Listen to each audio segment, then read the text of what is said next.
Magandang umaga mga kabay. So meron po akong estimate dito. 39358 letter A. Bali, 4 na piraso ito mga kabay. Dalawang grinder, dalawang polisher. So ang model nito mga kabay ay DWE 8200S. So ito mga kabay, wala na siyang cord. Ayan, pinutol. Tapos binuksan na rin po kasi maluwag na po yung takip. Tapos yung screw, ayan, hindi na naibalik ng maayos. So bubuksan ko na lang ito mga kabay. Hindi ko na iti-testing. Titingnan na lang natin kung ano sira.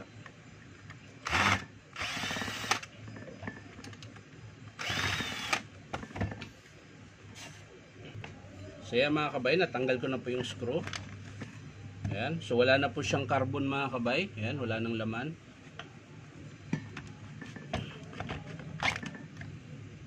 So yun. So ayan ang sira niya mga kabay ay yung kanyang armature. Ayan po, kung mapapansin nyo po, yung commutator niya, ayan. Malalim na po. So po pwede pa naman yan mga kabay, nga lang, malalim na, tsaka saglit na rin lang po yan. Kaya papalitan ko na yan. Ayan. Tapos yung gear, check natin yung gear mga kabay, punasan lang natin. So ayan yung gear mga kabay, okay pa naman, wala pa siyang bawas. Wala pang bungi. Ayan, walang tama. Ayan. So, check lang natin yung 608. So, ayan mga kabay. Palag na po yung 608. So, sa likod, di na natin isama dahil kasama na po yan sa armature. Pag binili nyo po ito, may bearing na po. Ayan. So, ang isasama lang natin yung 608, carbon brass, tsaka yung cord niya, tsaka plug. So, ang estimate natin dito mga kabay ay armature, bearing 608, carbon brass, tsaka 3 meters na plug, cord, tsaka isang plug. So yan lang po yung estimate natin dito sa 8200S. So yan lang po sira mga kabay, babalik ko na po ito. So madali lang basta kita na kaagad yung sira.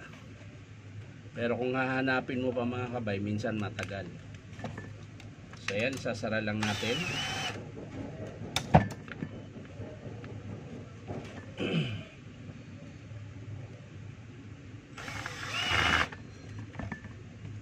Isasara lang natin. Tapos ito.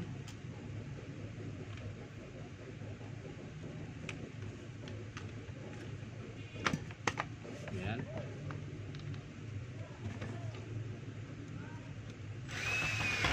So yan mga kabay, tapos na po yung estimate natin. Ulitin ko lang. Armature 608, tsaka carbon brush, tsaka 3 meters na cord at plug. Yun po yung estimate natin mga kabay. Maraming salamat. Bye bye.